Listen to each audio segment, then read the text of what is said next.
Aqueles que tivessem com a dor de vara, tinha que pegar a vara e jogar nas costas e sair correndo com ela para modo ficar bom. Tinha que ficar com a mesma dor de vara, que era por causa dele não botar força.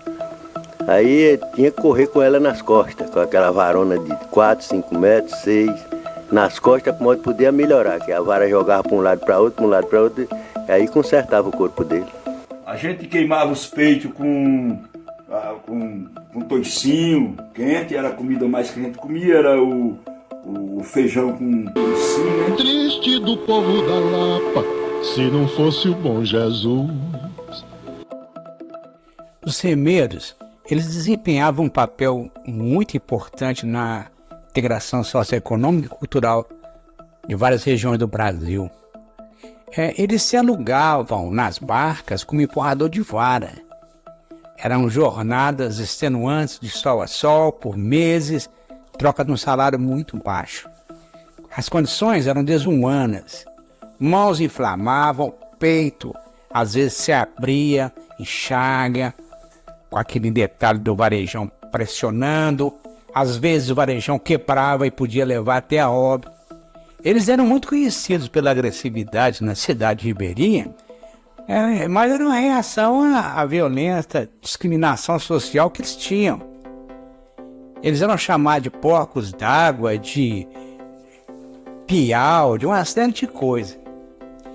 E eles, muitas vezes, eles eram forçados a ter que cauterizar aquela ferida do peito com sebo quente.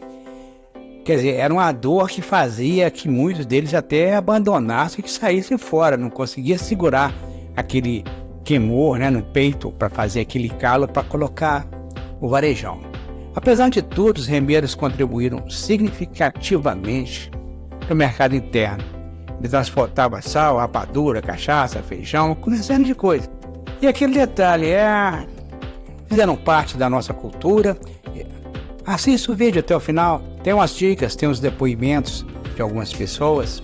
E no final, o Marco Ribas interpreta uma loa, que era aquelas cantigas feitas em retaliação aos insultos que eles recebiam dos beiradeiros e dos aposeiros, né? Aquelas chamanas de porco d'água, aí eles fizeram umas cantigas e descia cantando. Então eles insultavam de lá e eles cantavam de cá.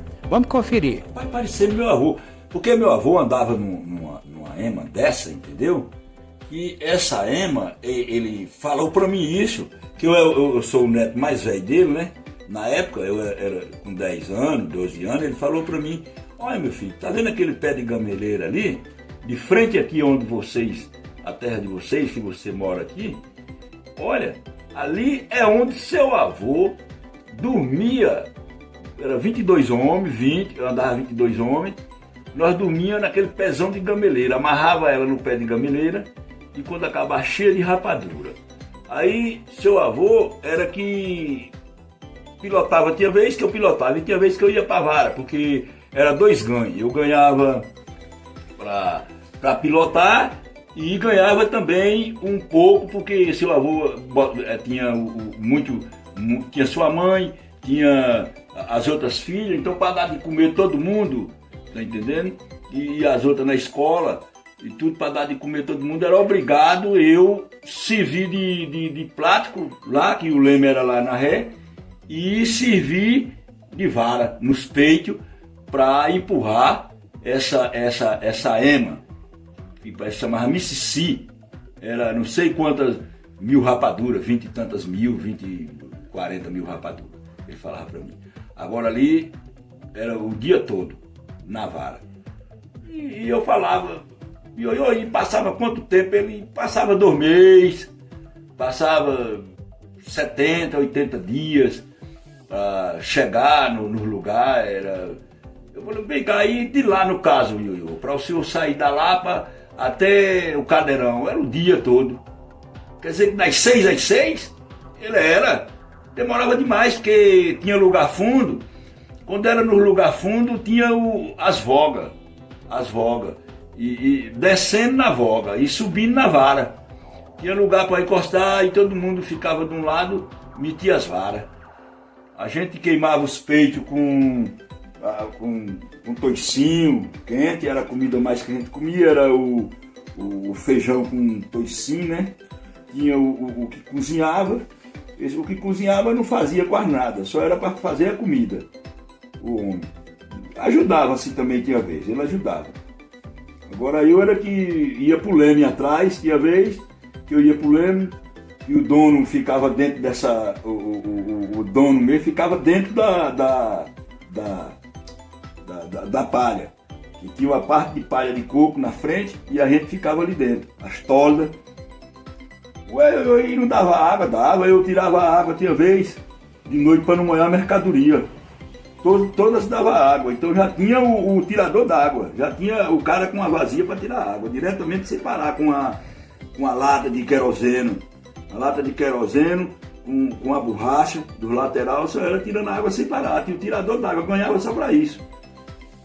Você vê, hoje é mais fácil, né? Que tem uma bomba, você tira a água com a bomba, não mexe com a tiração de água. De primeiro era assim, dá pra você ver aí que é verdade, olha lá.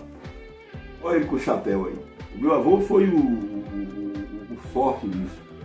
Ele chamava Elpídio, ele ia até Pirapora, eu acho, Januária, para todo canto. De Januária, Minas Gerais para baixo, ia até. Ele falou comigo que passava várias vezes na Lapa, agora ele passava mês. Ele sabia tudo, sabia pegar dourado, ele sabia caçar. Foi caçador, muitos anos caçando. Com a chegada da navegação, as coisas foram mudando. E havia um preconceito muito grande contra os remeiros, que eram pessoas simples, muito humildes, muito fortes. E a maioria deles usavam um saco, eles vestiam um saco, faziam 2 buracos para ferver de manga e praticamente remavam daquele jeito, empurravam os varejões daquele jeito. E dos barrancos e dos próprios vapores que já começavam a navegar naquela época, eles eram chamados de porcos d'água. Então eram feitas loas, cantigas para rebater as coisas que eles diziam. Ouçam essa com Marco Ribas. Juazeiro é da Lourdes, Petrolina dos Missais, Casa Nova da Caristia, Centro-Sé é da nobreza, Remanso da valentia, Pilão Arcado da desgraça, Chique dos bundão, Icatu cachaça podre, Barra só dá ladrão, Bom Jardim da rica flor, Urubu da Santa Cruz, triste do povo da Lapa, se não fosse o bom Jesus. Carinhanha é bonitinha, malhada não sei se é, passa por Manga e Morrinhos e paga imposto em Jacaré.